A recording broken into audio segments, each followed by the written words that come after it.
Hi, my name is Eli Rigatuso, and I am an Omaha, Nebraska native, and I am also Native American. I was actually born here in Omaha, Nebraska, but I'm first generation born off the reservation. It's kind of unique, a unique experience, because I've known ever since I was very young that I was Native American. As a young person, I absolutely loved art. I loved art class in grade school. It was like one of my most favorite things in the whole wide world was that class. But I just remember as a kid coming home and being so excited about the stuff that I was doing and then showing it to my parents. And it was kind of like, yeah, hey, that's cool. And so I learned to kind of internalize that I couldn't necessarily be proud of the artwork that I was engaging in. When I was in high school, I got really interested in taking photos, and I was gifted a Pocket Instamatic 110 camera. And I would take pictures of everything and anything. And my mom used to get mad at me because she'd be like, we can't afford to keep developing all these pictures you're taking. And like, what are you taking pictures of? Like, half this stuff is nothing. And I would love to find some of these old photos just to see what my little kid mind was focusing on back then. I do have some of the photos, and like I would take pictures of like a quarter, like really close up, or take a really close up picture of something in the yard. And I think that that actually contributed to my photography today without knowing it, right? Everything to me is a picture in my mind. When somebody will ask me about something that happened in time, I picture it in my head. It's interesting because it took me a long time to even acknowledge that I'm a professional photographer or a professional videographer. Everybody thinks you have to have all this formal training and all these, and you should have a degree and you should have a da-da-da-da-da. And, you know, some of the photos that I've taken are really remarkable photos, and I'm not someone who took a whole litany of courses. So it's just how I see the world, I think. Art and actually owning my talent became more meaningful to me when a friend of mine actually had asked me to help him promote his line for Omaha Fashion Week. And this was like one of the first or second Omaha Fashion Weeks. Long story short, he had commissioned a photographer, and then that photographer, as they were negotiating, was like, look, you can't use these photos for all of these things unless you pay me more. But because of what had happened with that photographer, I said, well, you know, I have all the photos I took. You're welcome to look at them. And he's like, okay. And then I sent my photos to him, and he was like, oh my gosh, these are amazing. Like, these are better than the photographer's photos that he was paying, right? And so it was at that point he was like, you are a professional photographer. I don't know why you don't just say that. And so I started to say that and started to look at my photography as my artistry. And that's when I started to experiment a lot more, I think, and do different things and look, you know, like I love doing senior photos, but my most favorite thing in the world is like not traditional senior photos. And I always ask the seniors that I take photos of, I say, so what do you absolutely love? Like, what is your thing? And like, one guy he's an actor.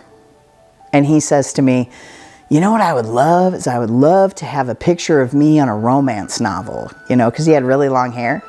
And I was like, dude, I have a fireplace. This will be awesome. So seriously, I will show you the photos.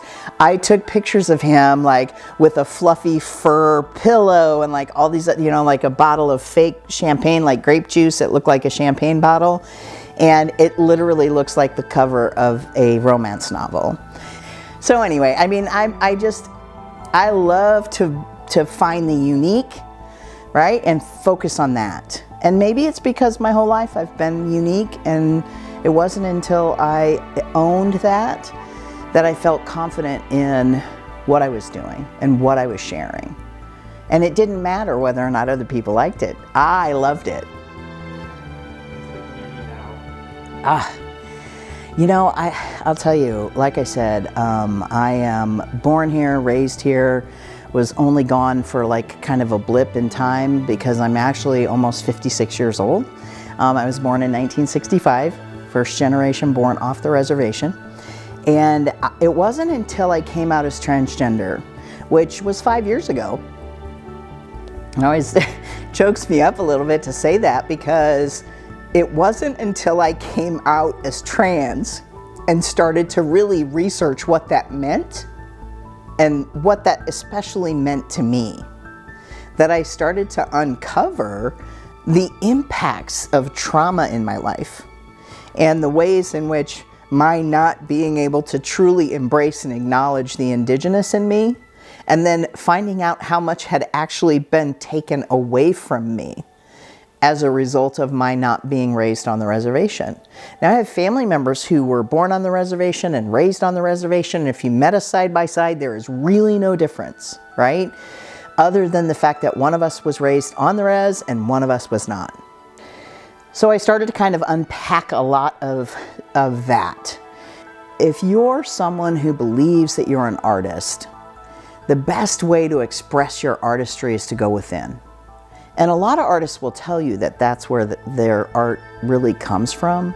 But you know, I've been working on this project, Man Not Man. I don't know if it'll ever come to fruition, but I think that through my allowing myself to be seen fully, like taking the photos of myself with just subtle differences. So it's like in one photo I have my shirt off, my manly chest, right? And I'm standing there. And then all I do is this. And when you take those two photos and you look at them back and forth, back and forth, back and forth, all of a sudden you start to kind of, there's a part in your brain where you go, ooh, wow, is that a man or not a man? But you can see how we have created this space in our brains that is binary. And so that project itself has actually helped me work through some of my own personal biases and stereotypes, and most especially my own transphobia. I mean, I'll be honest, I believe it was transphobia that kept me in the closet until I was 50.